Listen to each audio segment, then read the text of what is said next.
this world, some people are destined to shine. Some people have that extra it factor that makes them stand out from the crowd. And no matter how much is done to try to dim their lights, it keeps on shining brighter and brighter. And more often than not, it does so throughout their lives, long after they are gone, until the end of time. A key example of this is Erich Guerrero, a man, a myth, a legend, and the topic of today's video, as we remember him 20 years after his passing. Erich Guerrero was born Eduardo Guerrero Yanes on October 9, 1967 in El Paso, Texas. And he was the youngest son of Guerrero, one of Mexico's most respected wrestling pioneers, and a man whose influence helped to shape the foundations of lucha libre. For Eddie, the ring wasn't just a stage, it was home. Growing up in the Guerrero household meant that wrestling wasn't simply a dream, it was destiny. His brothers, Chavo, Mando, and Hector, were already following in their father's footsteps, and Eddie watched from the sidelines, absorbing everything: the discipline, the psychology, the storytelling, and everything else that made wrestling more than just combat. He saw the artistry behind every hold and the emotion behind every cheer. But being a Guerrero came with weight.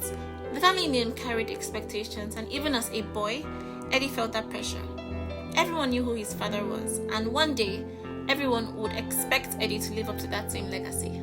But still, he didn't want to be a copy of anyone. He wanted to be Erich Guerrero, his own man, with his own story to tell. Through his teenage years, Eddie began to train, determined to build himself from the ground up. He wasn't the biggest, he wasn't the strongest, but he had heart. He had timing, and he had that intangible spark that made people pay attention when he stepped through the ropes. Outside the ring, he studied at the University of New Mexico and later at the New Mexico Highlands University, earning a scholarship for athletics. Even as a student, his focus never drifted far from wrestling, as it was his life's calling. In those early days, Eddie learned what it meant to struggle, to sacrifice, and to dream in the shadow of greatness.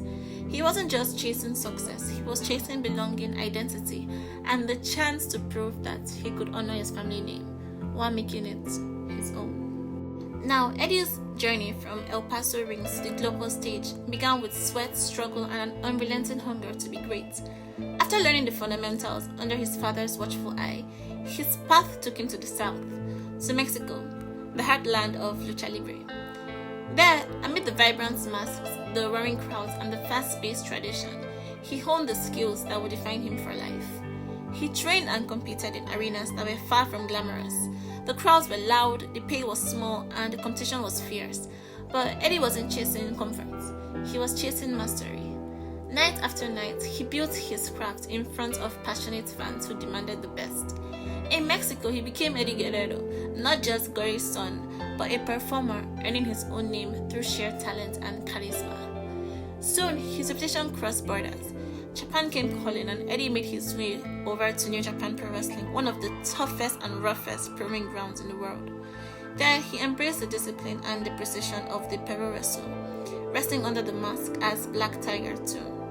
The Japanese style pushed him to his limits, blending his natural flair for storytelling with the striking intensity of the hits. Every match was a test of endurance, of skill, and of pride. From Mexico to Japan and across countless independent promotions in the US, Eddie's passport became a roadmap of ambition. He wrestled in front of packed stadiums and half-empty gyms, but the energy never wavered. He gave every crowd the same show: high-flying moves, technical brilliance, and the kind of heart that made people believe in him. Through those years on the road, he evolved. He became faster, sharper, and more daring. But more importantly, he found himself. He learned how to tell his story, not just with words, but with every movement inside the ring. He could make the fans laugh, cry, and cheer, and sometimes all at the same time. And that was the gift he carried with him, the ability to connect with fans. At the time the 90s rolled in, Erich Guerrero was no longer the promising son of a legend. He was a world-class athlete, a wrestler who had earned his stripes on every continent. The little boy from El Paso had become a man of the world, carrying the lessons in every step, in every suplex, and in every play. He wasn't just chasing fame, he was chasing perfection, and the world was starting to take notice. By the mid-90s, Eddie had become one of the most respected names on the international circuit, and it wasn't long before America's biggest companies took notice. When WCW came calling, Eddie stepped into a new world. filled with bright lights, TV cameras, and the pressure of performing on a national stage. WWE was the land of the giants, where the big boys play, and where the loudest personalities rule the spotlight. So for a smaller technical wrestler like Eddie, earning respect meant fighting twice as hard. He arrived alongside a wave of incredible talents like Chris Benoit, Dean Malenko, Rey Mysterio Jr., and Guerrero. Together, they brought on a new energy to WCW, redefining what wrestling could look like. Fans who were used to the slow, power-based matches suddenly saw speed, precision, and innovation. Eddie became one of the cornerstones of that change. His matches were crisp, emotional, and unforgettable, blending the storytelling of the Guerrero name with the athleticism of modern wrestling. Despite his size, his presence could fill an arena. Whether he was trading holds with Dean Malenko, selling the show alongside Rey Mysterio, or pushing Chris Benoit to his limits, Eddie made every moment feel real. The fans noticed, and slowly so did the company. Though WCW didn't always give him the spotlight that he deserved, but he earned something that was more valuable: the respect from his peers and the adoration from true wrestling fans. Behind the scenes, he formed deep friendships with many of the same men that he battled in the ring. There was a brotherhood among them, a shared understanding that they were smaller, yes, but they were just as good, if not better, than anyone else in the company. They traveled together, they trained together, and they dreamed together about one day being recognized not just for their size, but for their skill. But beneath the professional success, frustration began to grow. WCW often overlooked the smaller wrestlers, favoring the established stars and the celebrities who drew ratings. So Eddie, who was proud and passionate, he wanted more than just the mid-card labels and the 5-minute matches. He wanted opportunity. He wanted the chance to show that he could be the face of a company, and show that hearts could outshine heights, and that talent could transcend politics. Still, those WCW years were crucial. They made him sharper, hungrier, and more determined to break through the glass ceiling that limited so many people like him. The friendships he built, especially with Chris Benoit, with Rey Mysterio, and with Dean Malenko, would last a lifetime and will become the emotional foundation of the next chapter of his journey.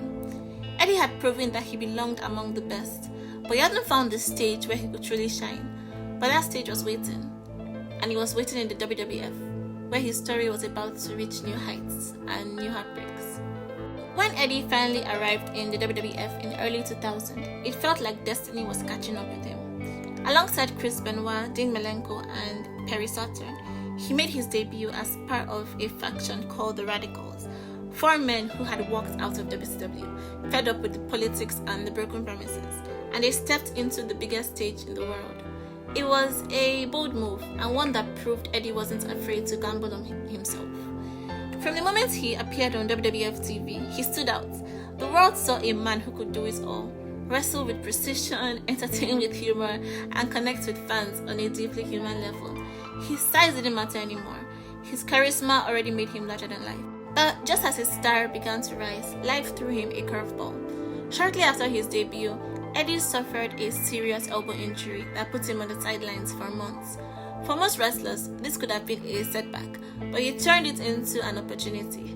While recovering, he began developing a new side to his character: charming, mischievous, unpredictable, and when he returned, that personality exploded on the screen. It was around that time that he found himself paired with Chyna, one of the most iconic figures in wrestling at the time.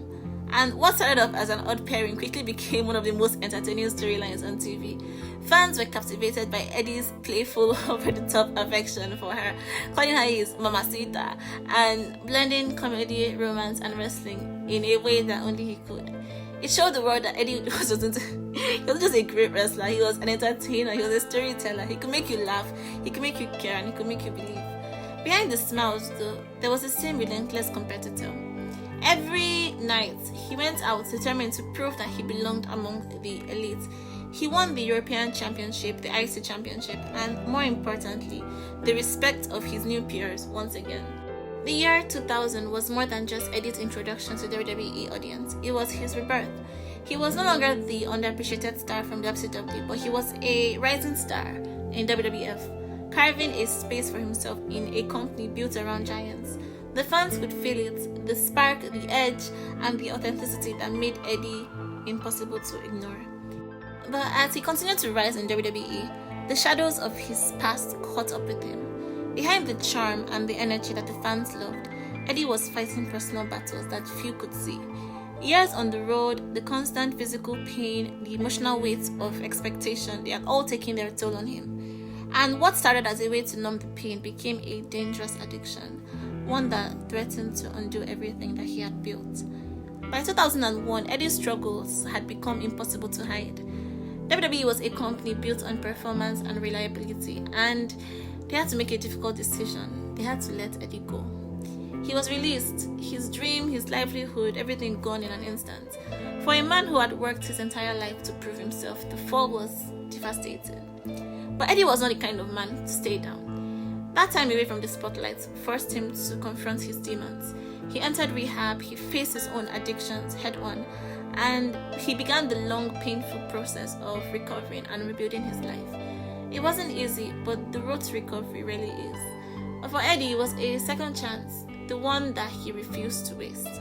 While he was gone from WWE, he didn't stop wrestling.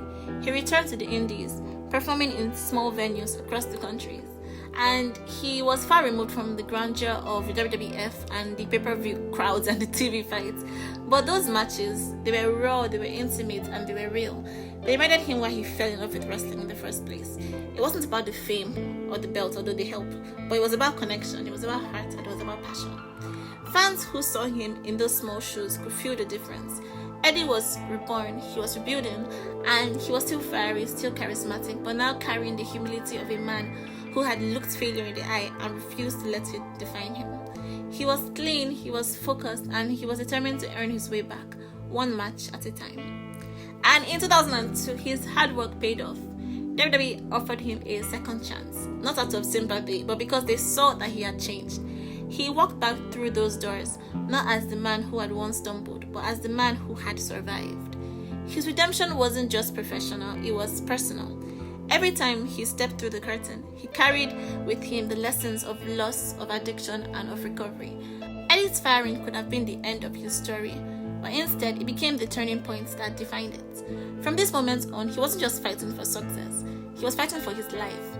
And that fight would lead him to the greatest chapter of his entire career. When Eddie returned to WWE in 2002, he came back with a fire in his eyes and a calmness in his spirit. A man who had been broken, rebuilt, and reborn. The company had changed since he left, but so had he. He wasn't just another name on the roster anymore, he was a man on a mission, and that mission was to show the world that redemption could be louder than failure. He quickly found himself on SmackDown, a show that was undergoing its own transformation during the brand split era. It wasn't long before Eddie became part of what fans would later call the SmackDown 6, a group of wrestlers that included Rey Mysterio, Edge, Kurt Angle, Benoit, and Guerrero. Together, they carried SmackDown to new heights, delivering match after match that reminded fans why they loved wrestling in the first place. Week after week, Eddie stole the show. His chemistry with Chavo as a part of the tag team Los Guerreros was a lightning in a bottle. Their catchphrase, "We lie, we cheat, we steal," became more than a slogan. It was a celebration of mischief, of humor, and of heart. Eddie wasn't a villain that fans hated, he was a rogue that we all adored. He blurred the line between good and bad, making every lie and every trick feel like a victory he wanted to cheer for. The Latino hit persona wasn't a mask he wore. It was a reflection of who he truly was. Charismatic, unpredictable, full of life, charm, and rhythm. Whether he was sneaking a win with a hidden chair, or dancing in the ring, or flashing that $1 million grin, he connected with audiences in a way that few ever could. He didn't just perform for the fans, he performed with the fans. The crowd reactions grew louder and louder every week. They laughed when he lied, they cheered when he cheated, and they celebrated every time he stole the show. Eddie had become the heartbeat of SmackDown. He made fans care about every match, every promo, every moment, because everything he did felt genuine. Behind the scenes, he carried himself with quiet confidence. The younger wrestlers looked up to him. He was a living proof that you could fall, rise again, and still make people believe in you. His matches became instant classics, not because of the moves, but because of the emotion. When Eddie wrestled, you didn't just see technique, you saw passion, soul, and storytelling. And I'm telling you, just go and watch an Eddie Guerrero match, like from any time between 2000 and 2005, and you would just laugh, you were just so entertained. Like that was just kind of person Eddie was. By the end of 2003, he had done what few people thought possible. He was not just one of the best in-ring performers in the world, he was one of the most beloved. Fans saw him not just as a character, but as a man that they could root for, with his flaws and all. He had lied, he had cheated, and he had stolen the fans' hearts. He wasn't in anyone's shadow, he was shining in his own light. A man whose charm, humor, and resilience made him more than a star. He was now a legend. By early 2004, Eddie had done the impossible. He wasn't just popular, he was beloved. Every arena he walked into erupted in chants of Eddie, Eddie, Eddie. He had become the people's champion, High Rock, long before he ever held the championship. Fans saw themselves in him, the underdog, the fighter, and the man who had faced his demons and come back stronger. On February 15, 2004, at No Way Out, Eddie stood across the ring from Brock Lesnar, the perfect contrast to everything Eddie represented. Brock was a physical marvel, the corporate ideal of a champion. He was massive, he was dominant, he was huge, he was unstoppable. And Eddie was smaller, he was scrappier, but he carried something that Brock didn't. He carried heart. The odds were impossible, but for Eddie, this was nothing new. That night, in front of a roaring crowd, Eddie wrestled the match of his life. Every move, every counter, and every moment told the story of a man refusing to be denied. He didn't just fight Brock that night, he fought every doubt, every mistake, and every ghost that had ever followed him. And when that moment came, Eddie hit the frog splash, covered Brock, and heard the referee's hand slap the mat. 1, 2, 3. It wasn't just a victory, it was redemption. The crowd erupted, not just for a champion, but for a man who had earned every bit of it. Tears filled his eyes as he held the WWE Championship. For years, he had fought for this, not for the fame, not for the money, but for validation. To reach the top, he had finally made it. The boy from El Paso, the son of Guerrero, he was a man who had fallen and risen, and he was now at the top of the mountain. He was now WWE Champion. When he climbed into the crowd to celebrate with the fans, it wasn't a staged moment, it was real. You could feel the weight of everything he had endured in every smile, in every tear, in every handshake. He wasn't just celebrating for himself, he was celebrating for everyone who had ever been told that they were not good enough, that they were too small, that they were too flawed, that they were too late. Eddie's championship win was more than just a wrestling story. It was a human story about perseverance, about the belief that no matter how many times you fall, you can always rise again. That night, the world didn't just see a new champion. They saw a man who had turned pain into power and struggle into triumph. In that ring, under the bright lights, surrounded by love, Eddie wasn't just a wrestler anymore. He was a symbol of hope and a champion in every sense of the word. But sadly, this would be the height of his career. So, winning the WWE Championship was the pinnacle of Eddie's career, but the moment that he held the gold high, it also marks the beginning of a new kind of pressure. Being champion wasn't just about the glory of victory, it was about carrying the weight of expectations and ratings and carrying the WWE itself. Despite his immense popularity with the fans, he faced a harsh reality that in the eyes of the company, being beloved didn't always translate into being a draw. Every week, every match, every promo came with scrutiny. He was expected to deliver not just athletic excellence, but ratings, but ticket sales, but merchandise numbers. And for a man who had built his career on heart and skill, the business side of wrestling was a constant reminder that popularity alone was not always enough. He had to prove that his underdog charm could also compete with the corporate metrics of WWE. And even with the weight on his shoulders, he never lost his spark. He wrestled with that same intensity, connecting with fans in ways that few could. He brought humor, emotion, storytelling, remind everyone why they had fallen in love with him in the first place. But yet, behind the smiles and the high-flying moves, he felt the pressure mounting. The WWE Championship wasn't just gold, it was responsibility, and a constant reminder that the spotlight can be as unforgiving as it is bright. Eventually, despite his immense talent and connection with the fans, the decision was made to drop the title. It was a blow, not just professionally, but personally, because for a man who had fought for every opportunity, it was a reminder that the business didn't always reward heart, it only rewarded numbers. But even in losing the belt, his spirit always remained unbroken. He continued to perform with that same charm and with that same unshakable charisma that had brought him to the top in the first place.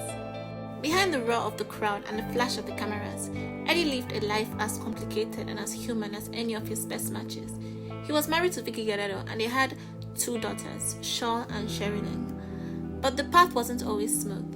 In the early 2000s, Eddie and Vicky separated for about 2 years, and during that time, he began a relationship with a woman named Tara, and in 2002, they had a daughter, Kaylee. This chapter was a turning point. The separation, the affair, and the birth of his third daughter revealed the weight of his private world. Wrestling demanded everything of him: his body, his energy, his time, and that demand clashed with the quiet demands of fatherhood, of marriage, and the struggle to heal. Eddie's personal battles were real. Years of injury, of travel, and of pressure, married up with the substance abuse and addiction. He wasn't invincible, but what set him apart was his willingness to fight back. He reconciled with Vicky, he worked toward sobriety, and he leaned on the love of his family and the support of closer friends. In the ring, he showed the world his swagger, his emotion, and his Latino hit persona, but at home, he was the father trying to show up, the husband who was trying to rebuild trust, the man who was trying to settle old debts with his past. Each time he toyed with an eye-catching move or fired up a crowd, he carried the echo of late nights, of missed birthdays, and the quiet promise that he was still there for his family. And that promise made every moment matter. When Eddie hugged his daughters after a match or flashed a grin in an interview, it was more than just showmanship, it was survival. He had been down, he had lost, and he had looked in the mirror and recognized that that was not the man he wanted to be. And then he stepped to the curtain again, ready to fight for the man that he wanted to become. Sadly, on November 13th, 2005, the wrestling world was rocked by the news that no one was prepared to hear. Eddie, a man whose heart had carried so many through triumph and tragedy alike, had passed away at the age of 38. The cause was later revealed to be acute heart failure, a cruel reminder that even the strongest among us were not invincible. For fans, for wrestlers, for friends, it was a moment of collective heartbreak. Eddie wasn't just a performer, he was a friend, a mentor, a brother, a son, in a family that extended far beyond young blood. Tributes poured in from every corner of the wrestling world. The locker room was silent, the arenas were dimmed, and the voices of millions of fans carried the shock, the grief, and the love that they felt for the man known as Latino Heat. Eddie's passing was more than the loss of a champion. It was the loss of a storyteller, a performer who made every match feel alive, and a man who could make you feel all sorts of emotions in the span of a single moment. Those who had worked with him remembered him for his energy, his humor, and the way he could light up a room by just walking into it. Behind the scenes, he had mentored younger talents, showing them not just how to wrestle, but how to carry themselves. The impact of his death was immediate and lasting. WWE held tribute shows, wrestlers dedicated matches to his honor, and fans around the world shared stories of how Eddie had touched their lives. Even in passing, he reminded the world of the fragile humanity behind the persona, a man who had overcome so many personal demons, only to leave too soon. But yet, his death wasn't the end of his story. His life, his work, and his spirit continued to resonate. Eddie's passing left a void in wrestling that could never truly be filled, but his influence continues to shape the industry that he loved so much. He set a standard for what it meant to connect with fans. He showed that size didn't define greatness, and that passion could outweigh politics, and that a man could rise from his struggles to inspire millions. Generations of wrestlers cite Eddie as a guiding light. Sasha Banks or Mercedes Moné, Zelina Vega, Seth Rollins, and even his own son, Dominic Mysterio. Okay, but in the serious note, even his own son, Dominic, they all carry forward the Guerrero legacy in WWE. And beyond individual wrestlers, Eddie's impact is visible in the way modern wrestling celebrates characters who are flawed, funny, and human. Eddie's story is one of resilience, of passion, and a transformative power of heart. He taught the world that greatness isn't just measured in championships or accolades. It's measured in how deeply you touch the lives of others. His influence lives on in every smile, every cheer, and every aspiring wrestler who dares to dream big, to fight hard, and to carry themselves with the same irrepressible spirit that made Eddie Guerrero a legend. In the end, his life, his battles, his triumph, they remind us that the man behind the persona matters just as much as the hero in the ring. Latino Heat was more than a character. He was a heart, a story, and a legacy that will echo through wrestling, now to the end of time. I miss you, Eddie.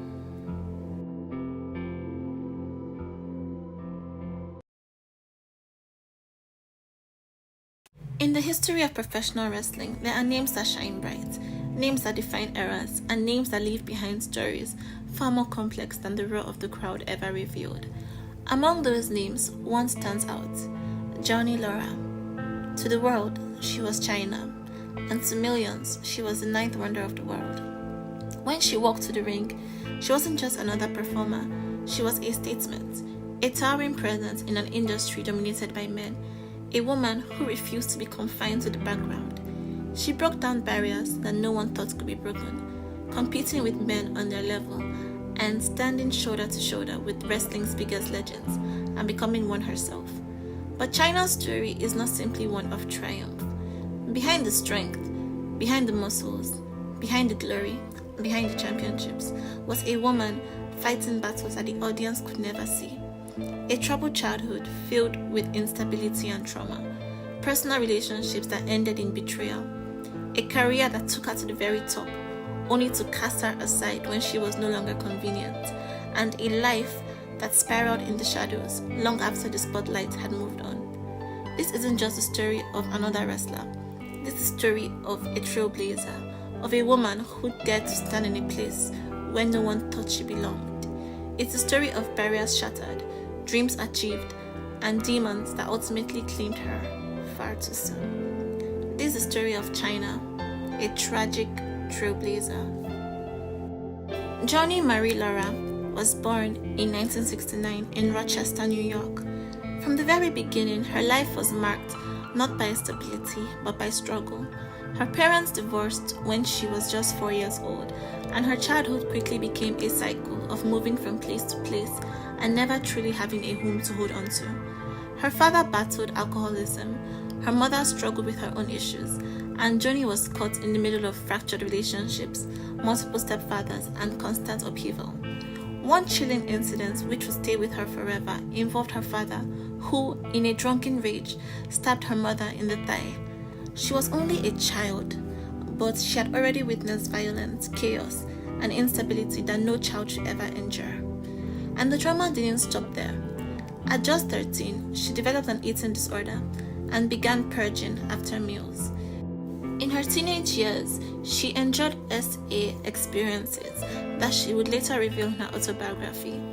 It was pain that she kept hidden behind a strong exterior, but it shaped the walls that she built around herself for the rest of her life. By the time she was 16, Johnny could take it no more. She left her mother's home and moved in with her father, and soon after she was living on her own, forced to grow up faster than most, learning independence not as a choice but as survival.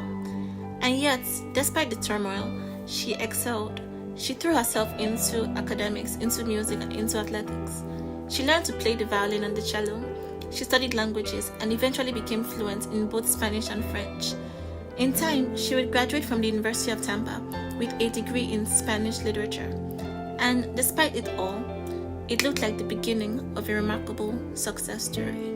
After college, Johnny was searching for a place to channel her energy, her discipline, and her strength. She had lived through chaos, survived pain, and carried the scars of her childhood, and she found a new outlet in the world of fitness and bodybuilding. Johnny began entering fitness competitions, sculpting her body with relentless dedication. But unlike the academic world where her talents had shone, the bodybuilding stage was unkind to her. Judges didn't know what to do with her physique. She was too muscular to fit into the traditional mold of women's bodybuilding, and she was too feminine to be taken seriously in the men's divisions, so she was left stranded in between. Time and time again, she would walk onto the stage only to walk off in last place. The world of bodybuilding did not celebrate her. It rejected her. But instead of breaking her spirit, those failures sharpened her resolve. She knew she was strong, and she knew that she was different. And slowly she began to realize that maybe her future wasn't fit in the mold. Maybe it was in breaking that mold. The bodybuilding stage may not have crowned her a champion, but it gave her something even more important: the body, the discipline, the physique, and the mindsets that one day carry her into the square circle. By the mid-90s, Joanie had built her body into something extraordinary, and while the bodybuilding world may not have embraced her, wrestling was waiting. She began training under the legendary Killer Kowalski, a man who had molded many stars before her. And from the very first day, she stood out. She wasn't trying to look like every other woman in wrestling. She was different, and she leaned into that difference. By 1997, the world was introduced to Chyna. She didn't arrive with glitter or glamour. She arrived with intimidation. At the pay-per-view In Your House 13, she stormed through the crowd and manhandled Marlena while Goldust wrestled Triple H. Fans had never seen anything like it. A woman who could physically dominate men on live TV. She became the bodyguard for Triple H and Shawn Michaels, standing at their side as part of DX. In a time when women's wrestling was still largely presented as eye candy or sideshow attractions, Chyna was an enforcer, a protector, and a legitimate threat. She didn't flirt her way into relevance, she fought her way into it. Week after week, Chyna interfered in matches, tossing grown men aside like rag dolls. She became the equalizer and the wild card, and the reason that DX could back up their chaos with muscle.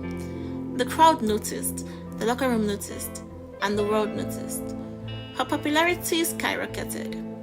In 1999, she became the first woman to ever enter the Royal Rumble, and later that year, she became the first woman to qualify for the King of the Ring tournament. And at No Mercy, she made history again, defeating Jeff Jarrett in the infamous Good Housekeeping match to win the IC Championship. It was brutal, it was chaotic, but it cemented her legacy. Chyna was the first, and still the only woman, to hold that title. She went on to capture that championship twice, competed against the likes of Chris Jericho and Kurt Angle, and stood tall as a legitimate main event caliber star. Eventually, she would also win the Women's Championship, but by then it almost seemed beneath her, because Chyna had already proven that she could hang out with the men and beat them at their own game. So in the span of just a few years, Joanie went from an outsider, laughed off bodybuilding stages, to a global superstar who shattered barriers in the biggest wrestling company in the world. She was more than just a wrestler. She was a revolution.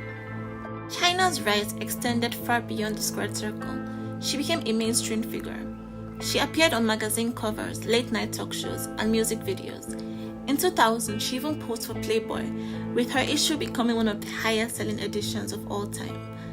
But suddenly, Chyna wasn't just a wrestling star. She was a cultural icon. At her peak, she was one of the most popular performers in the entire company. She was even more popular than Triple H. Children wore her shirts, fans chanted her name, and she was embraced not just as a woman breaking barriers, but as a larger-than-life character who carved out her own place in history. She had climbed from a troubled childhood through rejection and doubt into the bright lights of superstardom, and at her height, it seemed like nothing could stop her. But behind the cheers, the fame, and the history-making moments, cracks were beginning to form, and those cracks would soon grow wider than anyone could have imagined. Behind the cameras and the chaos of DX, a real connection was forming. Chyna and Triple H began dating in the late 90s, and what started out as a working relationship slowly grew into something deeper. They were opposites in many ways. Triple H was calculated, disciplined, and career-driven. Chyna was raw, emotional, and carried the weight of a troubled past. But together, they balanced each other out. She often described him as her rock, the one person who gave her a sense of stability when everything else in her life felt uncertain. And as DX grew in popularity, so did their bond. They trained together, traveled together, worked out together, and leaned on one another through the grind of life on the road. To fans, they weren't just members of the same faction. They were a couple destined to take on wrestling world side by side. Chyna believed that she had found not just a partner in her career, but the love of her life. For a woman who had already spent so much of her early years battling instability and betrayal, Triple H represented safety, a future. But in the high-pressure world of wrestling, where ambition and opportunity collide with human emotion, that relationship was about to face a test that it could not survive. The relationship that had once seemed unbreakable began to fracture in the shadows of WWE. Chyna discovered that Triple H had been involved in an affair with Stephanie McMahon, the daughter of WWE chairman Vince McMahon, and for Chyna it was a devastating betrayal, not only from the man she loved, but from someone who had influence over her career. The discovery of the affair shook her personally and professionally, yet even as her heart broke, her career didn't immediately collapse.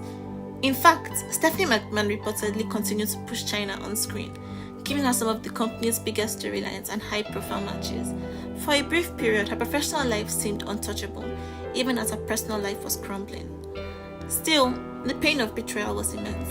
Her relationship with Triple H ended, leaving a void that reverberated through every aspect of her life. Soon after, WWE made the decision to release her from the company in 2001, effectively ending her groundbreaking run in the organization.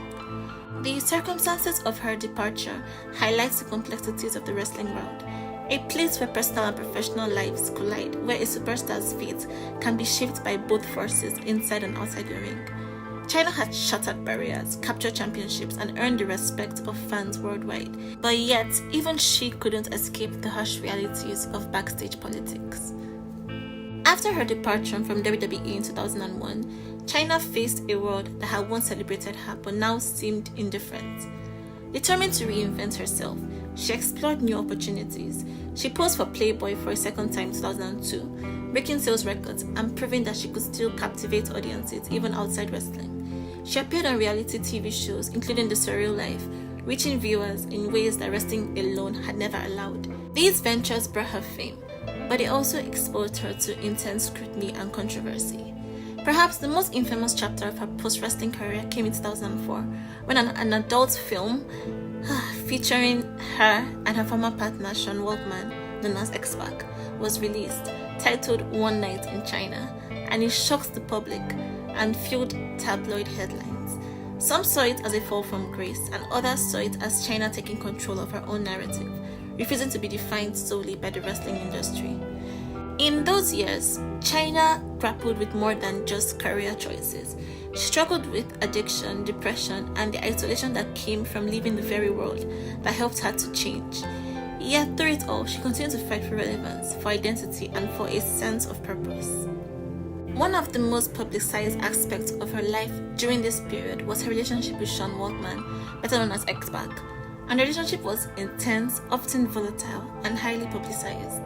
The pair made headlines, like I mentioned earlier, in 2004, following the release of their adult film, One Night in Chyna. The tape drew worldwide attention, but not the kind that Chyna had once commanded in the ring. For many, it overshadowed her groundbreaking achievements in professional wrestling, painting her instead as a figure defined by controversy. And the relationship was far from simple. Reports of domestic disputes emerged, highlighting moments of violence and turmoil that further added strain to Chyna's personal life.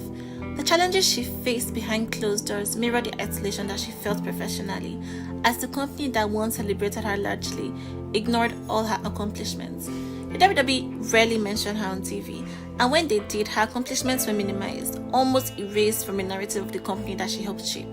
While other former stars were honored, Chyna was sidelined, left in the shadows of the industry that she had once dominated. She attempted multiple comebacks, appearances in TNA and Indies, but nothing could replace the spotlight that she had once commanded. On April 17, 2016, the world lost Chyna. She was found in her home in California at the age of 46. The cause of death was later determined to be an accidental overdose of alcohol and prescription drugs. Chyna's passing shocked fans, wrestlers, and the wrestling community at large. Her death was a painful reminder of the struggles that she had, and while her accomplishments were groundbreaking, the world had not always been kind to Chyna outside the ring. Chyna's recognition in WWE has been complicated and at times painfully limited. Fans and family members long argued that her accomplishments deserved a solo induction into a WWE Hall of Fame, a spotlight befitting the woman who shattered barriers and dominated the ring like no other. Chyna was a true main event star, and her personal accomplishments deserve to be celebrated on their own.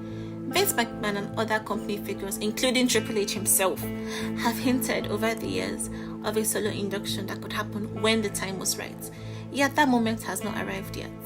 Legends like Kurt Angle and fans alike continue to advocate for her recognition, insisting that the ninth wonder of the world should be honored not just as a thorough member of a group, but as a revolutionary individual who changed the landscape of professional wrestling. Chyna was a pioneer in a world that was not built for women like her, a force that challenged expectations and redefined what it meant to be a female wrestler. She did things that no one thought could be possible, competing against men, winning traditionally male championships, and standing out as a credible main eventer in a male-dominated industry. Modern female wrestlers like Becky Lynch, Rhea Ripley, Charlotte Flair, and others owe a part of their freedom to follow their own path to the trail that Chyna blazed. Yet, her life was also a cautionary tale. The industry that shared her victories often ignored her struggles.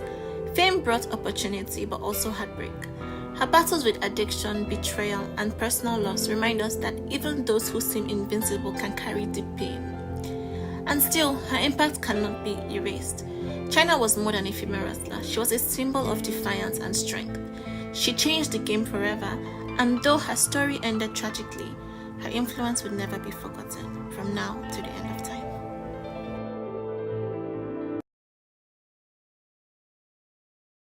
Now, Chris Benoit was born in Montreal, Quebec, Canada in 1967, and from an early age he took on an interest in wrestling. His main idol was the Dynamite Kid, and that admiration soon turned into imitation.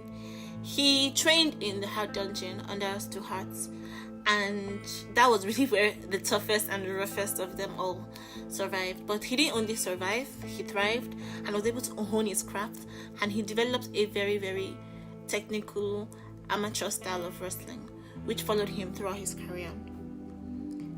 People who knew Chris said that he was driven, he was focused, and he could have even been obsessed with wrestling.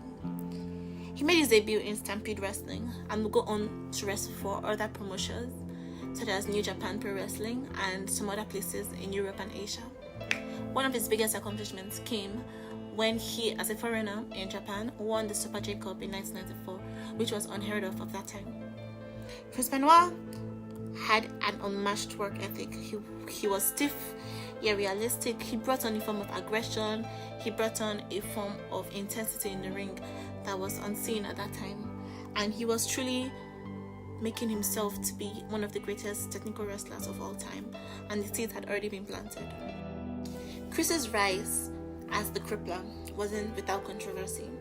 He gained this moniker, the Crippler, after a match with Sabu, the late great Sabu, in ECW in 1994, where he was having a match with Sabu, and then Sabu landed wrongly after Chris tossed him, and then he broke his neck.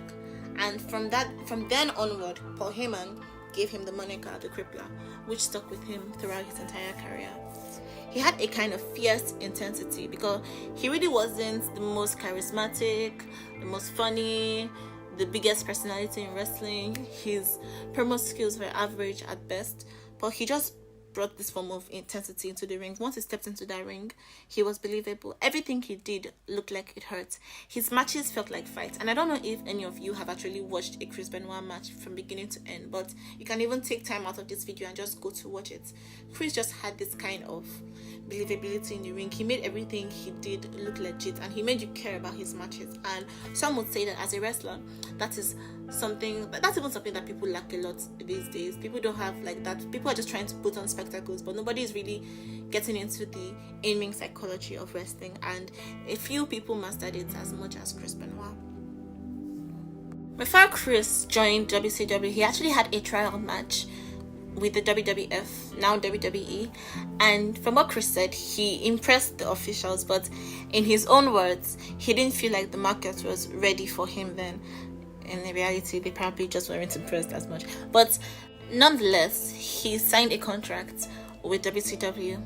I think there was a partnership between New Japan Pro Wrestling and WCW at that time, so he was one of the people selected and chosen for that.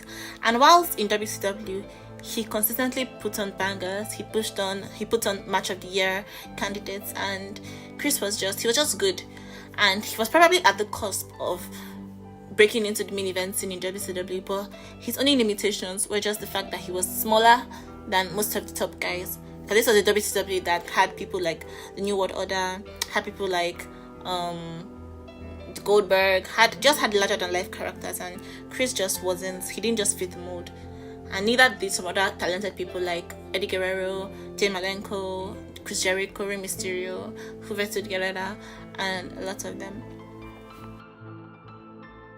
Now, other than Chris's size, one other thing was holding him back in WCW, and that was just due to the fact that WCW at that time was riddled with backstage politics. You had the NWO and Eric Bischoff were literally running the company, and they were dimming a lot of the shine, a lot of the star power of the upcoming stars at that time. So Chris was then paired with the Four Horsemen, and in a famous storyline of life imitating art, he was paired with the wife of then head booker Kevin Sullivan, Nancy Sullivan, and Chris and Nancy fell in love with each other off screen, and they were also paired together in a romantic storyline on screen, and it led to Nancy cheating on her husband with Chris and divorcing her husband, and Chris also cheating on his then wife Martina Benoit, who he had 2 kids with, and getting married to Nancy Benoit. So to their credit, Chris and Kevin kept some sort of professionalism, but Chris himself knew deep down that his time in WCW was numbered, because the backstage politics and the tension were just getting to a point where he couldn't deal with them anymore. And in 2000, one day after winning the WCW World Heavyweight Championship, Benoit jumped ship to WWF alongside Eddie Guerrero, Perry Saturn, and Dean Malenko, the Radicals. From the first day, Chris Benoit thrived in WWF, now WWE. Within months of joining the roster, he had already become the IC champion. He was already featured in main event storylines alongside The Rock, Triple H, and Kurt Angle, and later in the year, Stone Cold Steve Austin, when Stone Cold Steve Austin made his return. And things were really brewing up for him to reach the top of the mountain, but he still had lots of things holding him back, and that was just due to the fact that he was lacking in that era where there were lots of people who had charisma, who were great mic workers. He was severely falling behind Kurt Angle, The Rock, Triple H, Stone Cold Steve Austin, The Undertaker, Mick Foley, and Chris Jericho, and a few others too. So he was good. He was a very, very good upper mid-carder, but he hadn't quite reached the glass ceiling. In 2001, he had a neck injury, and he made his return in 2002, and he still managed to be consistently featured in the mid-card scene, but his big break didn't come until 2 years later. So 2004 was a very, very funny year in the company. The company was still struggling with the departure of Stone Cold Steve Austin and The Rock as full-time performers, and they were struggling to build up new talent. They had the OVW4 already on the roster. They had people like Randy Orton, John Cena, and Batista, but they hadn't quite reached their pinnacle yet. The only person who was being heavily pushed at that time was Brock Lesnar, and that year, Brock was already scheduled to leave the company for UFC, so they needed to build new top stars and needed to do it fast, and then enter Chris Benoit. Chris Benoit won the Royal Rumble that year, and he went from the number 1 position. He eliminated the Big Show in the last hurdle of the Rumble, and then he went on to win the World Heavyweight Championship in a critically acclaimed match with Triple H and Shawn Michaels at the grandest stage of them all, WrestleMania 20. And this WrestleMania is remembered for the last celebration in the ring. Like after the whole WrestleMania, he celebrated with Eddie Guerrero, and he also celebrated with his wife Nancy, and with his 2 sons Daniel and David Benoit. And sadly, this was actually the height of Chris Benoit's career, and this was also the pinnacle of his life, as everything else went downhill from there. In November 2005, Eddie Guerrero was found dead in his hotel room at the age of 38. Eddie Guerrero and Chris Benoit had been best friends for years, and this completely shattered Chris Benoit. You can try to watch the tribute show held for Eddie in 2005, from the 10 bell salutes to the other segments where Chris was talking about Eddie, to even the tribute match for Eddie. Chris Benoit was broken, and this is believed to be the beginning of the end for Chris. Eddie Guerrero was Chris Benoit's best friend, and following his passing, a lot of people attested to the fact that Benoit changed. There was a noticeable change in the way he behaved.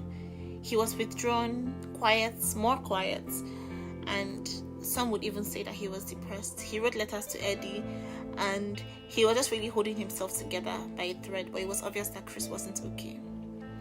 It was obvious that a light had gone out in him. But this was also more than grief. A lot of things were coming to a head for Chris. Number one, he had a test a few months before he died, and it was revealed that his heart was 10 times larger than the size of a normal human heart, probably due to years of steroids and steroid abuse, and he didn't even have long to live before the whole tragedy. And then years of taking unprotected chest shots to the head contributed in CTE, which was seen to be a causal factor in the tragedy and the murders of his wife and his child. Now, Chris and Nancy already had a controversial beginning and had a controversial end, but nobody really talks about what happened between the period of their marriage. It was believed that in 2003, Nancy actually filed a lawsuit against Chris. She found a restraining order against him because of domestic violence, but she quietly took it down. And then for a few years, nobody really heard anything about them. But a few months before the tragedy, there was a rumor that Benoit was actually cheating on Nancy with a female superstar. Nobody really knows who this female superstar was, but there were some allegations that it could have been Victoria or it could have been Michelle McCool, but none of these were ever proven and they're just speculation. Between Friday, 22nd of June and Sunday, 24th of June 2007, Benoit carried out a double murder suicide that shook the wrestling world and shook the whole world at large. First of all, he killed his wife Nancy, he killed his son Daniel, and then he took his own life.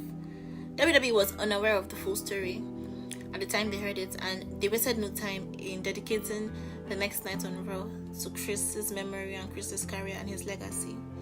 But once the horrifying details emerged, WWE wasted no time in scrubbing his name out of the history books, and till date, nobody is allowed to promote Benoit or talk about him, and they don't sell his merchandise anymore. But the question still remained, why? Why did he do this? Studies showed that Benoit's brain had severe CTE damage, and he was compared to having the brain of an 85-year-old Alzheimer's patient. Years of unprotected chest shots, high-risk moves, like his diving headbutts, and several chest shots to the head, and relentless punishments, and his years and years of steroid abuse definitely contributed to all this. And then when you add this to the depression from the passing of Eddie Guerrero, and just to the wear and tear and grind of being a professional wrestler, especially being a professional wrestler in the 90s and the early 2000s, where health wasn't really made a priority as a wrestler, you have a very, very terrifying equation.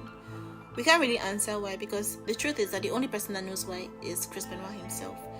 Well, Chris left behind 2 children from his previous marriage to Martina Benoit, and Nancy also left behind a family and a legacy of strength. And young Daniel was only 7 years old. Now, what are my thoughts about Benoit? The main question everybody will have is just why. But the thing is that the warning signs were already apparent, they were already present. And in this current day and age where mental health is really being taken seriously, I doubt that this kind of situation will repeat itself, because the warning signs will always be there. There is no smoke without fire, and nothing just happens out of the blue. There will always be, no matter how minute the warning signs will be, there will always be warning signs.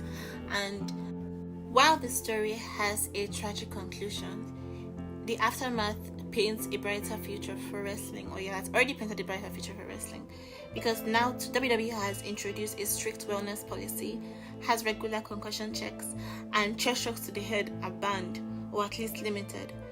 And this is an entirely different approach to safety than the days of Benoit, but it just came at an unimaginable cost. So this episode isn't about praise, it's about awareness and just about having a frank, raw and open discussion. This is a reminder that even the toughest people have their own breaking points. And this is also a reminder that we should take mental health seriously, we should take our physical health seriously, and we should take everything concerning our bodies seriously. May Nancy Benoit and Daniel Benoit rest in peace, and may the wrestling industry continue to evolve and continue to be healthy and safe. And may we never ever forget that wrestling is real enough to hurt, and the damage often lasts beyond the bell.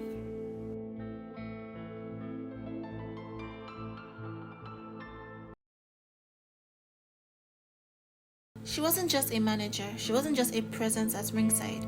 She was elegant in a world built on chaos, poised in a world built on power. Her calm and graceful demeanor hid a strength that could steal the spotlight from the very men she managed. She entered the squared circle and instantly changed it. Her eyes told stories, her gestures built drama, and every appearance left the audience captivated. To millions of wrestling fans around the world, she was more than just a manager. She was a muse. She helped craft legends and elevated the careers of wrestling's biggest stars, and in doing so, she became a legend herself. This is the story of Miss Elizabeth, the First Lady of Wrestling. Elizabeth Ann Hewlett was born on November 19, 1960 in Frankfort, Kentucky, and growing up in Kentucky shaped her early years. She enjoyed the simple pleasures of life, like horseback riding, like walking through the fields, and the calm rhythms of small-town living. And those echoed the gentle charm that she later carried on into the wrestling world. Now, even at school, she stood out, not because she shouted the loudest, but because she held herself with quiet confidence. She attended Franklin County High School, where classmates remember someone who was both intelligent and poised. Now, after leaving high school, she took the next step toward her future by enrolling at the University of Kentucky in Lexington. There, she studied communications, earning her degree, a choice that would later prove invaluable when she transitioned into the spotlight of professional wrestling and TV. Now, her college years weren't just about books and classes. They helped to shape the way she carried herself in front of a crowd, how she spoke with fans and interviewers, and how she projected that calm authority in high-pressure moments. Even before wrestling, she wasn't exactly ordinary. She combined intelligence with elegance, with friendliness, and with confidence. And those traits set her apart long before she ever stepped into the ring or stood beside a superstar. As Elizabeth's life took her further from the halls of academia and the quiet streets of Kentucky, fate carried her toward a world that few saw coming: the glitz, the glamour, and the expected drama of professional wrestling. Her entry into wrestling was also extraordinary. In 1985, the World Wrestling Federation at the time was rapidly rising into mainstream pop culture and was building an angle around a new superstar, the Macho Man Randy Savage. Savage was introduced as a bold, brash heel with fire, with charisma, and with a wild energy, unlike anything the WWF had ever seen. Savage's storyline began with a strange twist. He didn't want just any manager, he wanted someone different. On the 30th of July 1985, a group of established managers stood at ringside, all vying for his attention. And after the match, Savage thanked them, then asked for someone else, and then out-walked a beautiful, elegant woman in a stunning outfit, someone who didn't really fit the typical wrestling stereotype.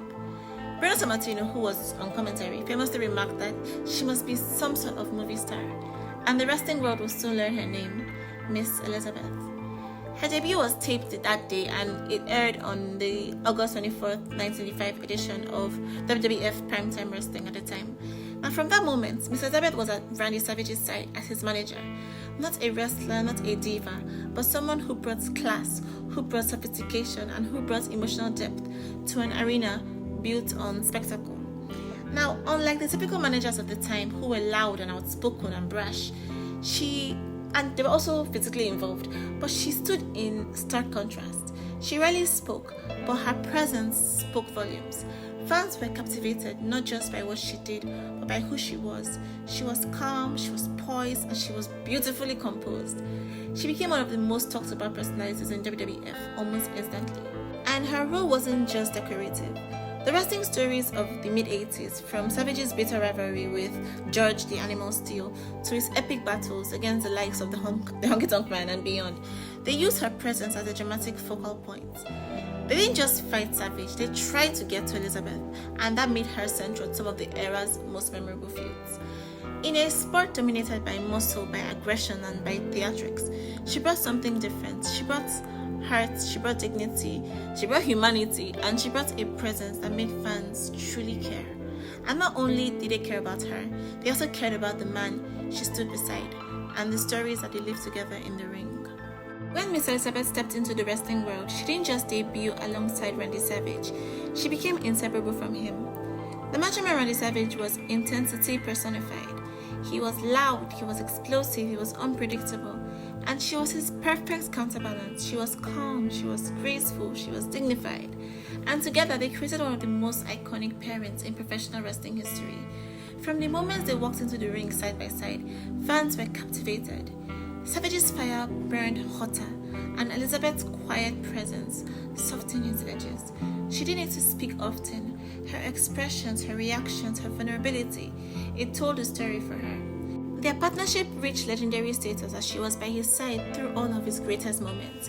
His WrestleMania moments like his IC Championship win, the excellent match against Ricky the Dragon Steamboat at WrestleMania 3, which is one of my favorite matches of all time, his world title win, the tag team match with Hulk Hogan against the $1 Million Man Teddy DiBiase and Andre the Giant at SummerSlam, and the entirety of his Mega Powers run with Hulk Hogan.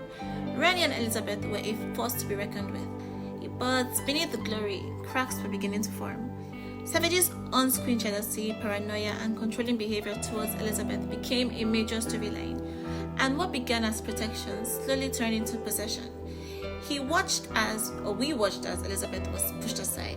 She was silenced and she was emotionally isolated, a storyline that felt painfully real. That tension finally exploded at WrestleMania 5 when Elizabeth made the iconic decision to stand up for herself, leaving Savage and aligning with Hulk Hogan, a moment that shocked the entire wrestling world. But the most unforgettable chapter came at WrestleMania 7. After Savage lost his retirement match and he was being attacked by Queen Sherry, an icon.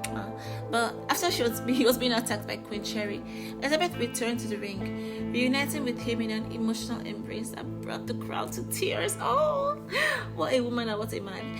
It was a rare moment in wrestling, raw, human, and deeply emotional. In that moment, Miss Elizabeth wasn't just a character, she was the heart of the story. And together, Miss Elizabeth and Randy Savage didn't just entertain fans, they redefined what storytelling in professional wrestling could be. Now, by the late 80s, Miss Elizabeth was no longer Randy Savage's manager, she was a superstar. In an era dominated by muscle, by spectacle, by bravado, she stood out by doing the opposite. She didn't shout or interfere, or she didn't even demand attention, funny enough. And yet, each time she appeared, the crowd reacted. Fans just didn't cheer her, they protected her, they felt for her, they connected with her. She became one of the most recognizable figures in wrestling, appearing on posters and magazine covers and promotional material alongside the biggest stars of the era. She was elegant, she was composed, and she was timeless. She was a striking contrast to the chaos around her. And what made her special wasn't just how she looked, it was how she made people feel. Her presence added weight to matches. When she was afraid, the audience felt fear. When she smiled, the crowd relaxed. And when she stood up for herself, the fans erupted. Without ever throwing a punch, she helped redefine storytelling. She showed that women in wrestling didn't have to be caricatures or distractions. They could be central to the narrative, they could be respected, they could matter. And at her peak, she was beloved by fans of all ages, by men, by women, by children alike. She represented grace in a world of excess, heart in a world of aggression. And yet, behind the fame and the admiration, the pressure of superstardom was growing, and the personal toll was beginning to show. Because for Elizabeth, the spotlight made her a legend, and it will soon begin to expose the cracks beneath the surface. As Miss Elizabeth's popularity continued to soar, the reality behind the scenes was far more complicated. Randy Savage's and Miss Elizabeth's relationship, both on screen and off, began to show visible strain. The pressures of fame, the constant travel, and the intense spotlights of professional wrestling took their toll. Savage's growing on-screen paranoia and jealousy became more than just a storyline. He controlled who Elizabeth could associate with, he isolated her from others, and rumor has it that he locked her up in closets and locker rooms. And what once felt dramatic soon began to feel much worse. The line between character and reality started to blur. And finally, in 1992, after years together, they officially got divorced. The news marked the end of one of wrestling's most iconic real-life partnerships. And for fans, it was heartbreaking. Miss Elizabeth and the Macho Man had symbolized love, loyalty, and redemption in wrestling storytelling. Seeing that bond break, both on TV and in real life, it felt like the end of an era. Yet, even through personal heartbreak, Elizabeth maintained her dignity. She stepped away from the spotlight rather than turning her pain into spectacle. There were no explosive interviews, no public attacks, just quiet distance. And as wrestling moved on into a louder, edgier era, her absence was felt. And while her story with Randy Savage had ended, her journey was far from over. A new chapter awaited her, one that would take her to a different company, a different spotlight, and a very, very different outcome. After stepping away from the WWF and closing that chapter on her life with Randy Savage, Miss Elizabeth resurfaced in a new environment, in WCW. By the mid-90s, WCW was rising fast, positioning itself as a serious rival to WWF. And when Miss Elizabeth appeared on WCW Nitro, it immediately caught the attention of fans. Her presence still carried weight. Her name still mattered. In WCW, she was aligned with the total package Lex Luger, and once again, she found herself at the side of a powerful, imposing superstar, like Chyna type. But this time, the dynamic felt different. Yes, the elegance was still there, the poise remained, but the magic that once defined her partnership with the Macho Man was noticeably absent. WCW presented Elizabeth in a more subdued role, often caught between storylines and personalities in a faster, louder era of wrestling. The industry had changed. The characters were edgier, the pace was harsher, and Elizabeth, once the emotional center of wrestling storytelling, now felt like a relic of a gentler time. But still, her presence brought instant credibility. Fans remembered who she was, yes, and they remembered what she represented. Even without the spotlights fully focused on her, she made a symbol of wrestling's golden era, a reminder of storytelling built on emotion rather than excess. But behind the scenes, her life was becoming increasingly complicated. What appeared on screen as another managerial pairing was off-screen something far more troubling, a relationship that will have lasting consequences. Now, behind the scenes, Miss Elizabeth's relationship with Lex Luger marked one of the most difficult and painful chapters of her life. What fans saw on WCW TV was a familiar image. Elizabeth once again standing beside a powerful superstar again is like shadow type.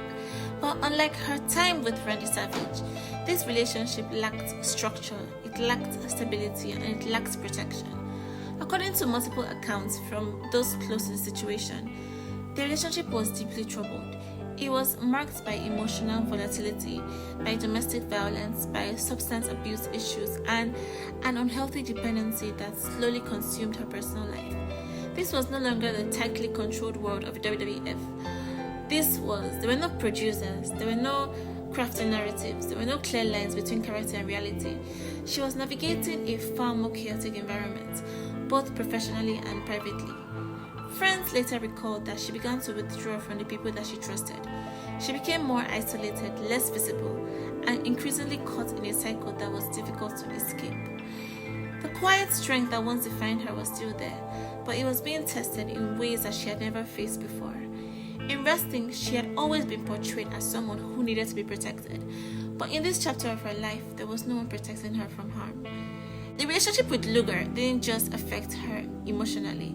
It contributed to a downward spiral that included legal trouble, substance misuse, and a growing sense of instability. The pressures of fame, combined with personal struggles, began to take a heavy toll on her health. Now, what makes this chapter especially tragic is that Elizabeth never sought the spotlight for sympathy. She didn't tell her story publicly. She didn't turn her pain into headlines. Instead, she suffered quietly, away from fans who had adored her for over a decade.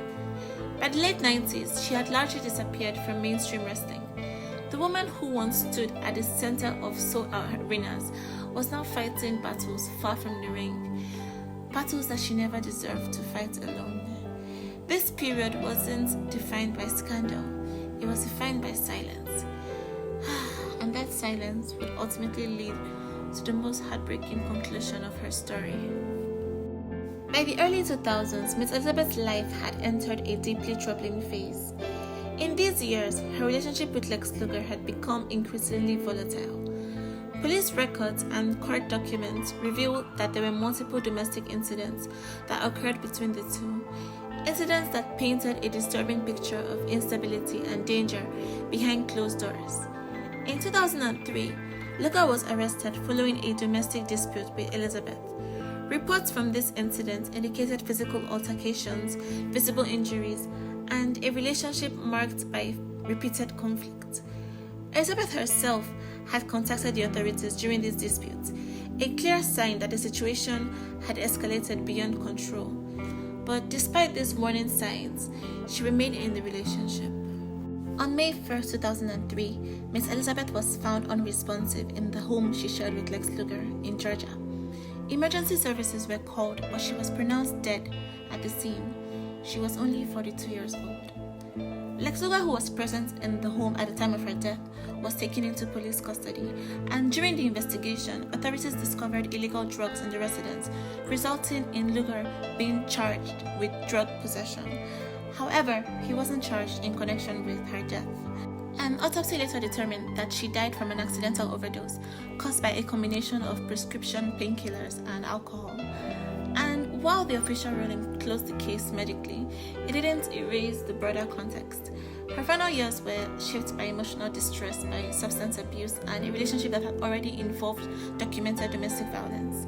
And for fans, the tragedy was overwhelming. This was a woman who symbolized grace, safety, and emotional storytelling in wrestling, and she had spent her final years in turmoil, suffering quietly, far from the love and admiration of the fans who had cherished her. And her passing became a sobering reminder that fame does not protect against vulnerability, and that behind wrestling's greatest stories are real people with real pain.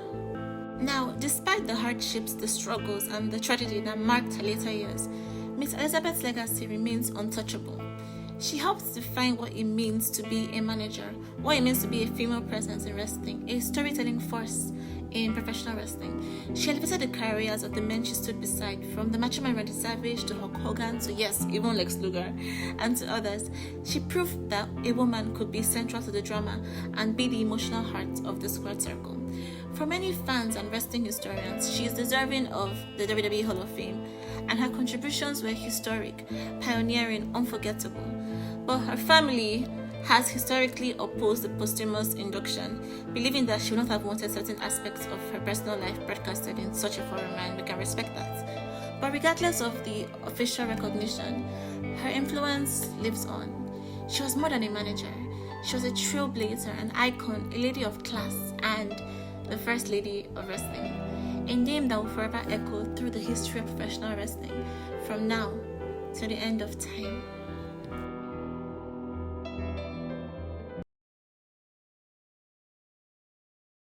This is one of the darkest tales in wrestling history. A family of 6 brothers, with 5 dying within a short span, and all before their father. In this story of wrestling, drugs, alcohol, suicide, and mental health issues, we explore the most tragic wrestling family in history, the Von Erich family. Now, this story begins with the patriarch of the Von Erich family, Fritz Von Erich. Born in 1929 as Jack Atkinson, Fritz grew up during the Great Depression era, where life was hard, tough, and survival was a luxury.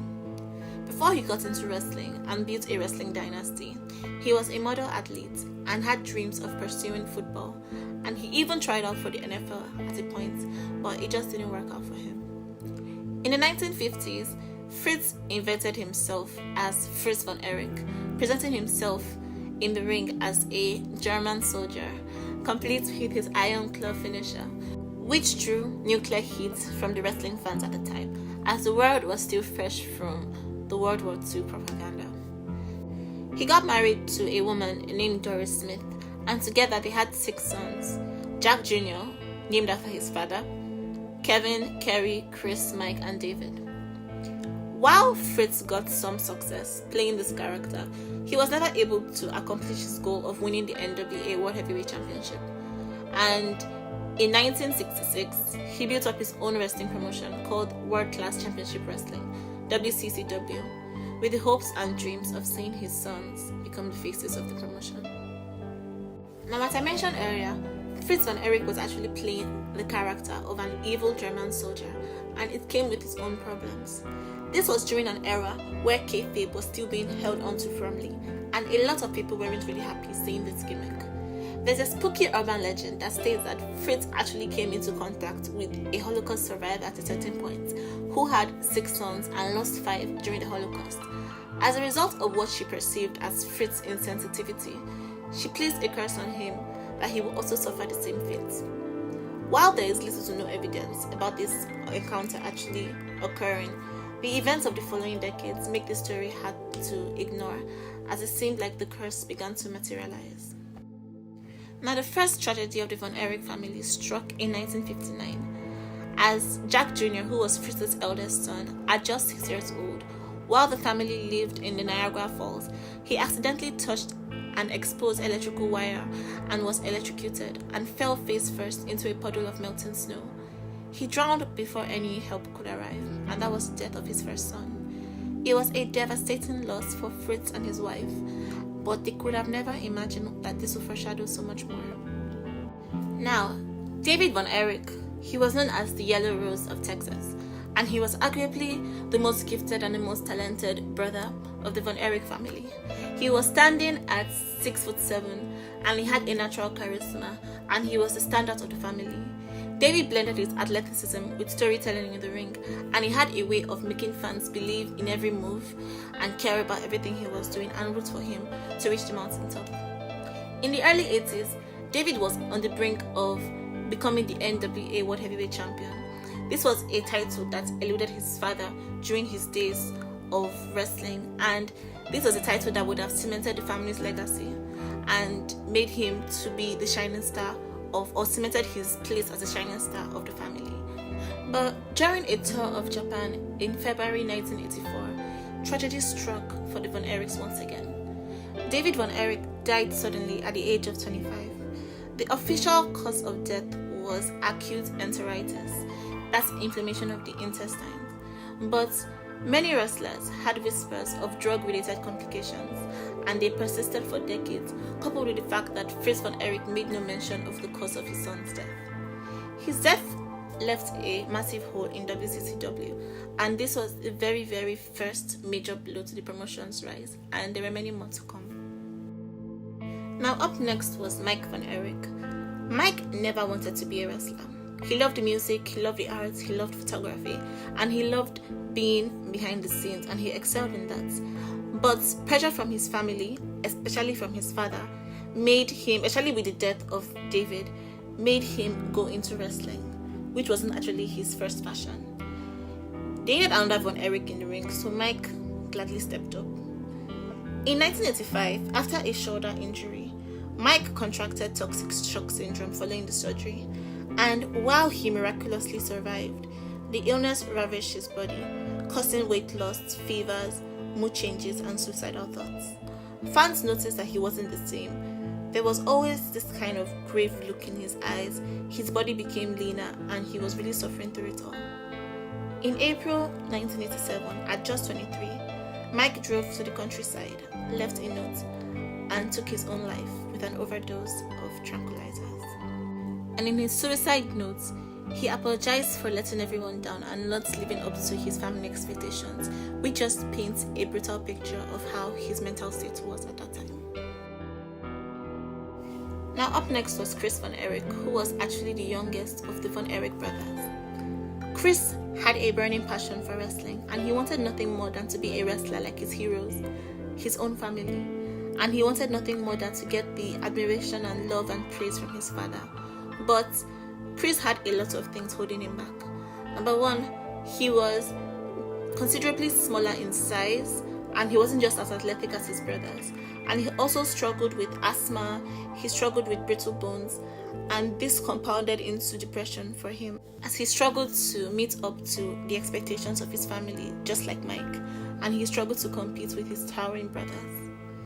This constant frustration, combined with his family's mounting tragedies, weighed heavily on him. In September 1991, after promising his brother that he wouldn't take his own life, after he vented out about his mental health issues and suicidal thoughts to him, he eventually carried out the act of taking his own life with a gunshot wound to the head. He was only 21 years old. Now, Kerry Von Erich was the superstar of the family, while David Von Erich was the initial star. Following his death, Kerry stepped up and took the mantle as the most popular brother. He had movie star looks, a Greek god physique, charisma for days, and he was very, very popular among the female demographic, and he's also my personal favorite Von Erich brother. He rose to superstardom after the death of his brother David, and he was able to finally win the NWA World Heavyweight Championship when he defeated Ric Flair in a very critically acclaimed match. Things were looking up for Kerry, and it looked like the family's bad fortune was about to take a turn for the better until tragedy struck once again. In 1986, tragedy struck once again for the Von Erich family as Kerry had a motorcycle accident and suffered an injured foot. And while doctors told him to stay off that foot for a while, he disobeyed them, leading to further complications, which ended up in his foot being amputated. He continued to wrestle and wrestle with a prosthetic foot, which was kept secret by both himself, his family, and the entire promotion. And he continued finding success. But behind the scenes, the pain was constant, and he was also battling addiction, grief, and the unrelenting weight of carrying the Von Erich name solely. The deaths of his brother piled up around him, and each loss was a fresh wound compared with all his other misfortunes. Things picked up once again as Kerry was signed in 1990 to the WWF, now WWE, and he made his debut as the Texas Tornado, quickly winning the Intercontinental Championship and capturing the hearts of fans once again. To the world, he was a star, but to himself, he still kept on battling his many demons, his addictions, his grief, and everything else in between. In 1993, Kerry's career and personal life were unraveling after getting arrested and having multiple failed drug tests, as well as having a looming prison sentence. The weight of the world was on him. And tragically, on February 18, 1993, Kerry drove to his father's ranch in Texas, and he took his own life with a gunshot wound to the heart. Kerry was only 33 years old. Kerry's story to me is the most heartbreaking because there was a lot of potential wasted, and he's the only brother that actually reached the heights that his father wanted, but yet his downfall was also the saddest and the most impactful to the family. He was the warrior who fought through unimaginable pain and the brother who carried the hopes of a grieving family. But yet another life was claimed by the shadow hanging over the Von Erich name. He was the fifth and final brother to meet a tragic end. By the mid-90s, Fritz had seen 5 of his 6 sons buried, and the toll was immeasurable for him and his wife. On September 10, 1997, Fritz himself passed away after a battle with brain and lung cancer, and he was survived by his only surviving son, Kevin Von Erich.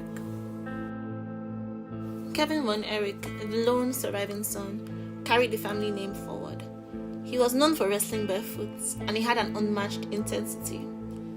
Kevin retired from the ring, but he never truly retired from his family story, as it continued to follow him to this very day. In 2009, WWE inducted the Von Erich family into the Hall of Fame, and during his speech, Kevin reflected on the journey and gave the haunting words that he used to have 6 brothers, and now he's not even a brother himself. Now, though the lives of the 5 Von Erich brothers ended too soon, their legacy still lives on. They are widely remembered for being wrestling royalty, and their offspring continues to carry on the name, as Lady Von Erich, who is the daughter of Kerry Von Erich, had a successful career in TNA as a wrestler, while Marshall and Ross Von Erich, the sons of Kevin Von Erich, are active competitors as well. They are bringing their family name to a new generation of wrestling fans, and they are showing the world that despite the tragedy, the Von Erich name still stands tall and still stands strong.